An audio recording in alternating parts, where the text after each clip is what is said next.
The Bahrain Human Rights Center announced that 120 cases of human rights violations took place in different parts of Bahrain in June.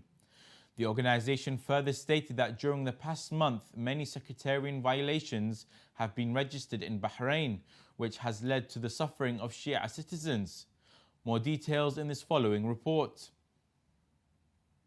The Bahrain Human Rights Center announced in a report that human rights violations in this country included violations such as security warnings, home invasions, and the establishment of checkpoints in more than 15 areas, especially Al-Draz and Al-Sanabs.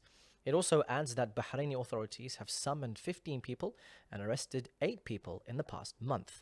According to the report of this human rights organization, people in different regions of Bahrain have gathered and marched 40 times in solidarity with martyrs, political figures, and detainees. The Bahrain Human Rights Center stated that during the past month, many sectarian violations have been observed in Bahrain, leading to the suffering of Shia citizens. One of these violations occurred when Bahraini security authorities prevented Shias from performing the Friday congregational prayer on June the 8th.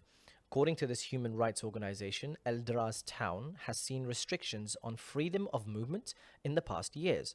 The report adds that in June, a famous Shia shrine was closed by Al-Khalifa authorities.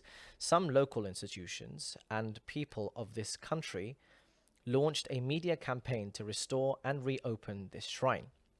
The Bahrain Human Rights Center also pointed out the deteriorating situation of political prisoners in Bahrain, noting that Joe and Haus al-Jaf prisons are witnessing unfortunate events. This Human Rights Center has pointed to the continued suffering of prisoners in Joe prison and their strike for their freedom, demanding their basic rights. It cites the recent case of a 32-year-old Shia youth named Muhammad Abdullah Hassan Yaqub, who was sentenced to life imprisonment and was diagnosed with cancer in this prison, but passed away due to medical malpractice and negligence. The Bahrain Human Rights Center has called on the UN member states to put pressure on the Bahraini authorities and support the thousands of people in Bahrain who have been tortured and those who are being tortured to make coerced confessions in detention centers.